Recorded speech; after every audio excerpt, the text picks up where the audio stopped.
went into orbit around the moon. As many of you, I'm sure, if you know the system, you know the procedure. They went into orbit around the moon, and while they were there in orbit around the moon, a number of anomalous artifacts began showing up, showing interest in them. Next picture, please.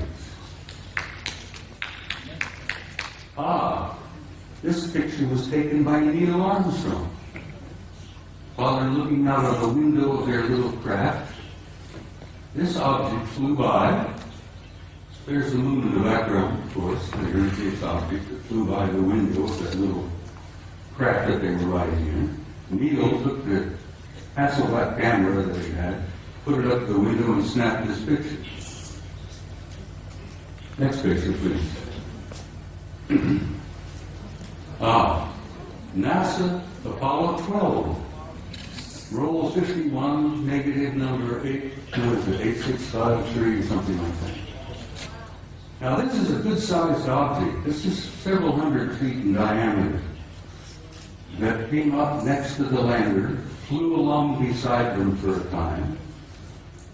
The guys in the Apollo crafts put their camera to the window and snapped the thing, and I've always jokingly said there were guys inside of this taking pictures of the NASA. We were photographing them, they were photographing us. Next picture, please. Photo NASA Apollo Systems number 14, Apollo 14.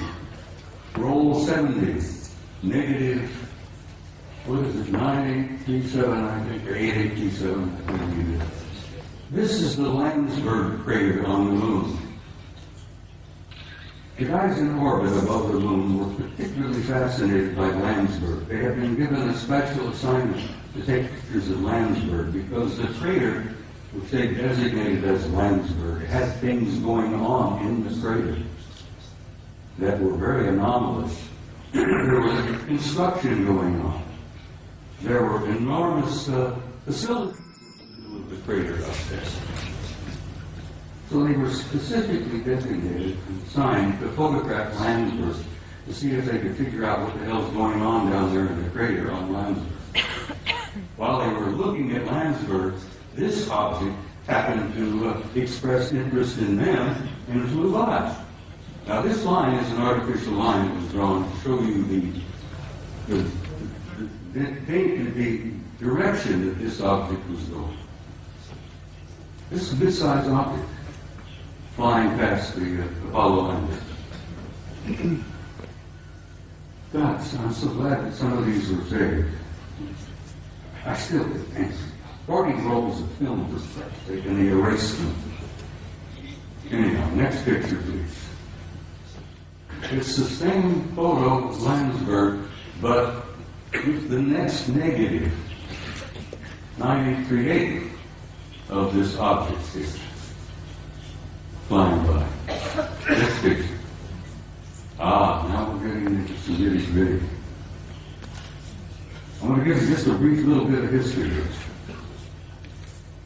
Back in the early days of NASA and the Apollo program, I got this picture from the Japanese Space Agency, the Japanese NASA.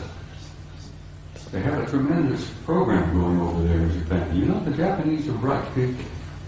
So the Japanese Space Agency had signed a contract with NASA years and years ago to buy copies of every picture NASA took during the Apollo program.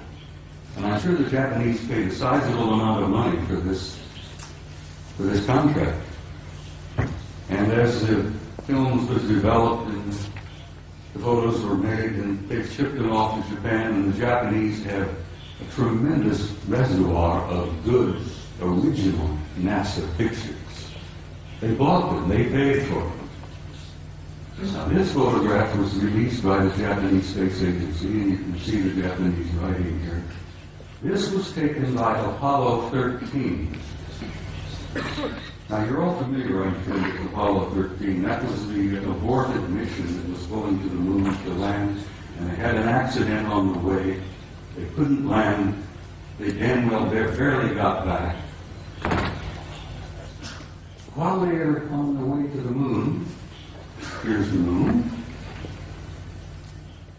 A number of things began happening. Some strange objects were appearing outside the windows of the spacecraft. And guys, they grab their Hasselblad camera and start taking pictures. This photograph shows 3 different objects. This looks like a circular object with an enlarged dome on top. This is a smaller object, a circular kind of disc-shaped craft. But coming in from the right margin of this particular picture is this. Next picture, please. Here we are. This is a blow-up of the positive in the photograph. And here is a blow-up of the negative of this object here. Ladies and gentlemen, this particular object is 5 miles long. And I'm tempted to use the term Big Mother. No pun intended, but it appears to be a mothership. It's gigantic. 5 miles long. And here these NASA guys are up there in this little cramped Apollo capsule, and they look out their window and they see something that's 5 miles long. Shakes them up a little bit. When they got back to NASA with these pictures, it shook them up a hell of a lot. Next picture, please. This is the next sequence. Here, this large mother has moved into the middle of the frame, and something else has shown up over here, which has been estimated to be 2 miles long. But this really upset the guys. I've never been able to find out which one of the 3 Apollo members of the Apollo 13 crew would admit to ever having taken these pictures. Because as you know, the Apollo astronauts were threatened with their lives. I kid you not, they were threatened seriously. They even threatened their families if they ever divulged any of the information that they knew. Next photo, please. Yeah, here we are. Here's the Big Mother. Here's the other one, 2 miles long. Here's a picture of the positive. This is the negative. This mother is 5 miles long. Up here you see what appears to be 2 circular objects either arriving or departing from that particular big ship. I can almost understand why the authorities in NASA, why the authorities in the space program didn't want this information to come out. They were fighting. They were stunned. They couldn't deal with it themselves, and they figured that if they couldn't handle it, you couldn't handle it. There would be social disruption, I believe is one of the terms they used. They would disturb the body politic, I believe the term they used. So they clamped the lid down on this, and it's still down, and it's going to stay down, I'm afraid, for some time yet. Until people like yourselves and people like me and the rest of them here on the stage, by pushing and prodding and chipping away at this lie and this secrecy, we will succeed. And don't you doubt that for a minute.